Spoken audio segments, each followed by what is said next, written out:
पहले चरण में क्या हुआ मैं बताना चाहता हूँ। बताऊं क्या?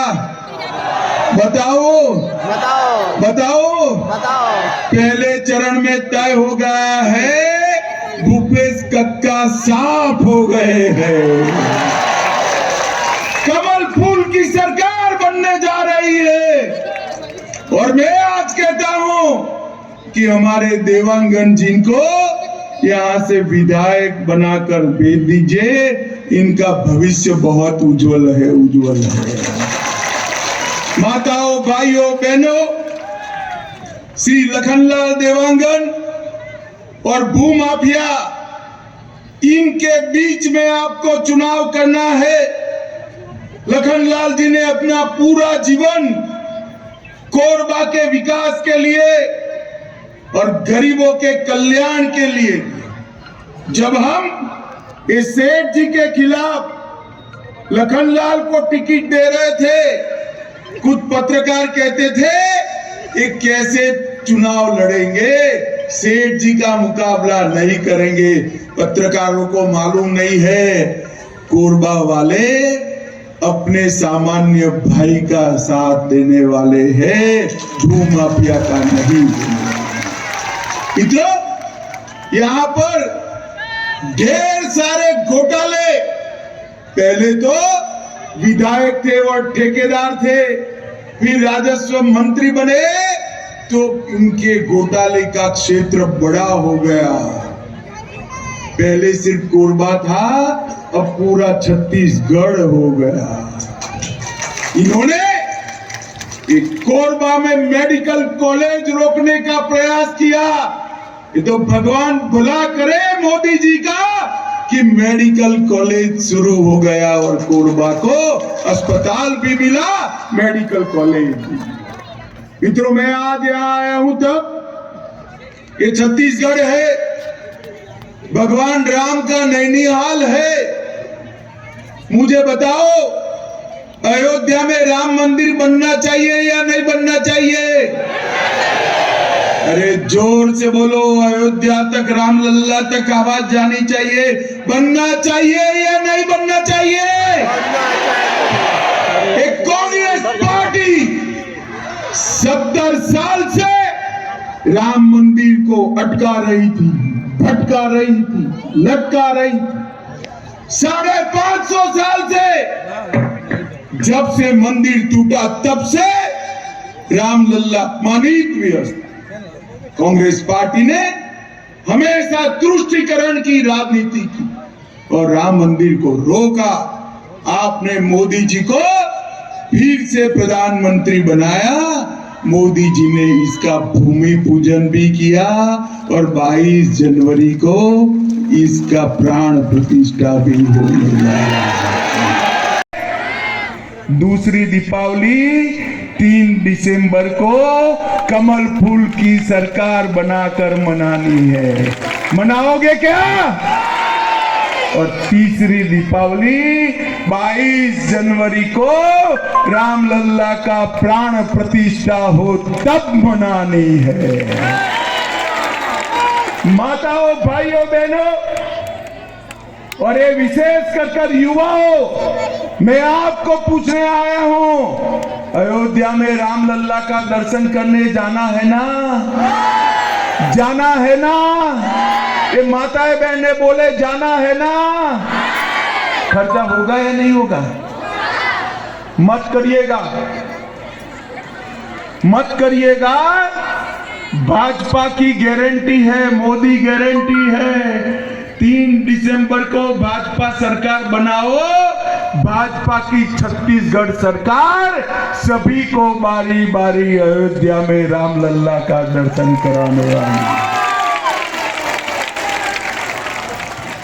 और ये भूपेश बघेल सरकार ना उनको आदिवासियों के कल्याण की पड़ी है, ना पिछड़ा वर्ग के कल्याण की पड़ी है, ना गरीब के कल्याण की पड़ी है। इन्होंने हजारों करोड़ के घोटाले करने का काम ये भूपेश बघेल सरकार ने किया। मैं तो छत्तीसगढ़ में जहां जहां गया, 20 जगह गया, जहां जहां कहा वहां कहते हैं 30% भूपेश कक्का। मैं आपको बुलवाता हूं।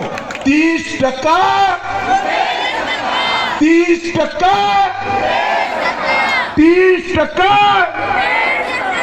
शराब का 2000 करोड़ का घोटाला, कोयला परिवहन में 540 करोड़ का घोटाला, अन्न योजना में 5000 करोड़ का घोटाला, पीडीएस में 600 करोड़ का घोटाला, महादेव ऐप जुए की ऐप 5000 करोड़ का घोटाला। देखो भाई अंतर क्या होता है कांग्रेस और भाजपा वालों में। मोदी जी ने चंद्रयान को चंद्रमा पर भेजा, चंद्र के दक्षिण ध्रुव पर जिस जगह चंद्रयान उतरा, मोदी जी ने वो स्पॉट का नाम रखा शिव शक्ति पॉइंट। क्या रखा? और मोदी जी ने महादेव का सम्मान करने का काम किया। और भूपेश कक्का महादेव के नाम से जुए का ऐप खोलकर महादेव का अपमान कर रहे हैं। महादेव का ये भूपेश कक्का अगर गलती से भी जीत गए, अभी क्या है उनके आसपास में लोग घूमते हैं, कोई बेचारा भक्त होता है वो महादेव महादेव बोलते हैं, तो जैसे लाल कपड़ा देखकर सांड भड़कता है ऐसे भूपेश कक्का टूट पड़ते हैं। इतना डर गए हैं। महादेव ऐप के 5000 करोड़ का घोटाला किया, पब्लिक सर्विस कमीशन का घोटाला किया, डिस्ट्रिक्ट मिनरल फंड आदिवासियों के पैसे 700 करोड़ रुपया भूपेश कक्का खा गए, और एसटी एससी के भर्ती में भी घोटाला किया। और मित्रों, मैंने तो मेरे राजनीतिक जीवन में ढेर सारे घोटाले सुने हैं। 2G का घोटाला देखा, बोफोर्स तोप का घोटाला देखा, वेस्टलैंड हेलीकॉप्टर का घोटाला देखा, सबमरीन का घोटाला देखा, नेहरू जी के समय में जीप में घोटाला हुआ था, मगर कभी गाय के गोबर का घोटाला सुना है? अरे भूपेश कक्का ने तो गाय के गोबर को भी नहीं छोड़ा, गोठान घोटाला कर कर गौ माता का गोबर भी बेच खाए। शर्म करो भूपेश। भारतीय जनता पार्टी ने रमन सिंह के नेतृत्व में इस पिछड़े हुए बीमारू राज्य को विकसित राज्य बनाया था, आपने उसको घोटाले का हब बनाकर छोड़ दिया। माताओं, भाइयों, बहनों, मैं कहकर जाता हूं, हमारे भूमिपुत्र को जिता दीजिए, कमल के निशान पर बटन दबा दीजिए। एक घोटाले के ऐप छत्तीसगढ़ जो भूपेश कक्का ने बनाया है, उसको शिक्षा का हब बनाकर रोजगारी का हब बनाने का काम भारतीय जनता पार्टी ने तय किया है। 1 लाख सरकारी पदों की भर्ती पारदर्शी तरीके से कर हम युवाओं को 1 लाख युवाओं को सरकारी नौकरी देने का काम भारतीय जनता पार्टी की सरकार करेगी। और जिन्होंने ये हजारों लाखों करोड़ के घोटाले किए हैं, जिसमें आपके विधायक भी है, चैन की नींद सो लो भाई, कुछ भी नहीं बाकी है। भाजपा सरकार सारा घोटाला करने वालों को उल्टा लटका कर सीधा करने का काम करेगी, कोई नहीं बचेगा। पाई पाई गरीब आदिवासियों की, पाई पाई पिछड़ा समाज की उनसे उगलाएंगे और सरकारी खजाने में वापस डालने का काम आज हम करेंगे। मित्रों, हमारी मोदी गारंटी है कि एम्स के तर्ज पर Chhattisgarh institute of medical science बनाएंगे, आईआईटी की तर्ज पर छत्तीसगढ़ में एक छत्तीसगढ़ सीआईटी बनाएंगे। और ये बघेल ने वादा खिलाफी के अलावा कुछ नहीं किया। शराबबंदी की घोषणा की, उल्टा पैसा कमाने के लिए होम डिलीवरी चालू की, नर्सरी के बाद स्नातकोत्तर शिक्षा का मुफ्त वादा था, पूरा नहीं किया। 10 लाख नौकरी का वादा था, पूरा नहीं किया। युवाओं को बेकारी भत्ता देना था, बेरोजगारी भत्ता युवाओं मिला है क्या? मिला है क्या? किसानों को 2 वर्ष का बोनस देना था, नहीं दिया। चिंता मत करिए, मोदी गारंटी है हर किसान का प्रति एकड़ 21 किलो धान 3100 रुपया से हम खरीदेंगे और बोनस भी 2 साल का पुराना देने का काम ये भाजपा सरकार। ये मंडी टैक्स हटाने का वादा किया था, 2 गुना कर दिया। बिजली का बिल आधा करने का वादा किया था, नहीं किया। स्वसहाय जुटों का कर्जा माफ करना था, नहीं किया।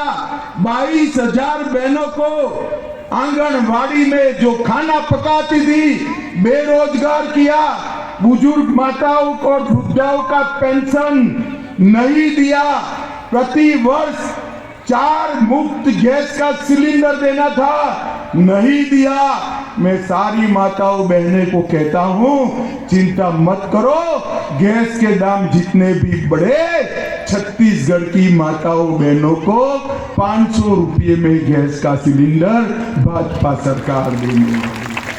50,000 रिक्त शिक्षकों की भर्ती करनी थी, नहीं किया। और मैं एक और गारंटी कहना चाहता हूं, हाथियों के आतंक में मरने वाले हर व्यक्ति को 7,50,000 की अनुग्रह राशि भारतीय जनता पार्टी की सरकार देगी। मित्रों, ये कांग्रेस पार्टी ने देश को सुरक्षा में सेंध लगाई, तुष्टीकरण की राजनीति। मोदी जी ने राष्ट्रीय सुरक्षा को चौक चौबंद किया। मनमोहन सिंह के राज में हर रोज पाकिस्तान से आलिया मालिया जमालिया घुसते थे, बम धमाके करते थे, भाग जाते थे। मोदी जी के शासन में उरी और पुलवामा में हमला किया। मोदी जी ने 10 ही दिन में सर्जिकल स्ट्राइक और एयर स्ट्राइक कर पाकिस्तान के घर में घुसकर आतंकवादियों का सफाया करने का काम नरेंद्र मोदी जी ने। इसके साथ साथ PFI पर बैन लगाया, रोहिंग्या घुसपैठ पर अभी रेड कर NIA ने नकेल कसी और इसके साथ नक्सलियों पर भी नकेल कसने का काम भारतीय जनता पार्टी की सरकार ने किया है। मैं आज यहाँ कोरबा में कहकर जाता हूँ, एक 5 साल कमल फूल की सरकार बना दो, हम छत्तीसगढ़ में से नक्सलवाद को हमेशा के लिए समाप्त कर देंगे। समाप्त। मित्रों, हमारा नीति और नीयत दोनों साथ है। ये आदिवासियों की बात करते हैं, क्या दिया आदिवासियों को? कुछ नहीं दिया, हमेशा अपमानित किया। मोदी जी ने जल, जंगल और जमीन के साथ साथ सुरक्षा, सम्मान और समावेशी विकास देने का काम किया है। 70 साल में कभी भी कांग्रेस पार्टी ने किसी भी आदिवासी को देश का राष्ट्रपति नहीं बनाया।